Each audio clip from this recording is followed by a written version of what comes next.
and so BrokenRhythm still has the control of the middle ground, and he actually warped in 3 High Templar and instantly transformed them into Archons because I think he desperately needs that AoE damage to work on those Hydras, and Archons actually do 35 damage splash damage to Hydralisks, so they're basically throwing banelings at the Hydralisks, and once, if the Hydralisks don't get close and the Zealots tank for the Archons, then Archons can be a major threat to the Hydralisk Roach army.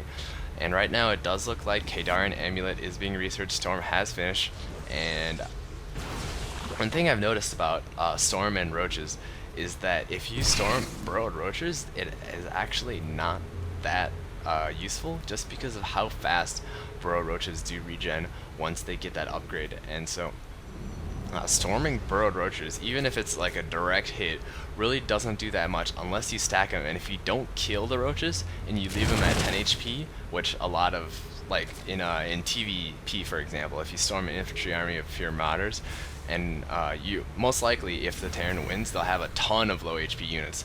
But in the Zerg's case, if you have only Roaches, all those low HP units can become full HP units in a matter of seconds, which makes it extremely difficult to actually deal with that. Right now it looks like StrifeCro a little bit out of position and going to be moving out with a few units, and I'm not sure why he's doing this because he's fairly out of position, and so it looks like he's trying to go for a flank. But the flank, and there's a Storm coming in, and that Storm doing really good damage to those Roaches, but once the Roaches do decide to start burrowing, there's the burrow right there. They regen their health so quickly, and those Zealots in the back are able to be quicked off, and once Roaches get the speed while they are on creep, they just move extremely fast. They actually move faster than Stalkers, and as you can see, BrokenRhythm tried to storm on top of the Roaches, but it really did nothing, and within a matter of 10 seconds, let's say, all those Roaches are back at full HP, so this is a very strong tactic against Protoss, and especially against Protoss who does not get detection and get Storms instead of Colossus, because using Storms, they're much more powerful in bursts compared to Colossus, where a Colossus can just provide damage over time, but Storms also are limited in use and they regenerate slowly depending on how much High Templar you have. And High Templar are very gas heavy, but compared to the Colossus, for example, the Colossus can be used indefinitely until the Zerg player actually does destroy your entire army or get Corruptors. And I think BrokenRhythm really does not want to deal with Corruptors, and because that'll just lead into Mutalisks, and a lot of dealing with Mutalisks as Protoss is just, it's very difficult because Terrans have the splash damage from the Thors and the turrets, but Protoss just have cannons and really no splash damage, and you can't really deal with Phoenixes, or you can't really deal with Mutalisks with Phoenixes that well if the Zerg player is ahead on you on Mutalisks, and you see it. That Storm did amazing damage, but what the StrifeCro can just do is burrow again, and BrokenRhythm's just spamming Storm on top of the army, but it's really not doing anything. Actually, only 1 Roach died there from 4 Storms, and all these Roaches will be back at full HP yet again. StrifeCro right now having the army advantage, and right now he's still working on 3 base just as BrokenRhythm is, but he does have the high yield expansion, and he is producing Infestors and primarily Roaches, and I think this is because of how weak Hydralisks are and the lack of regeneration they have. Sorry about that. It does look like StrifeCro is gearing up to take a 4th. That's still not inside his base. I'm not sure why BrokenRhythm built that pylon there.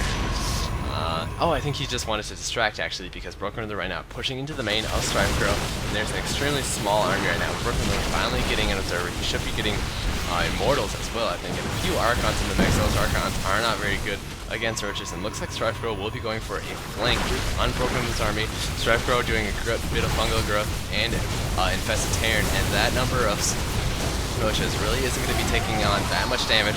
Once they do decide to burrow, they will actually be able to regenerate all their health, and now it looks like BrokenRhythm's army is getting cleaned up fairly efficiently. And I think StrifeCro does notice the Observer that BrokenRhythm has, so he's not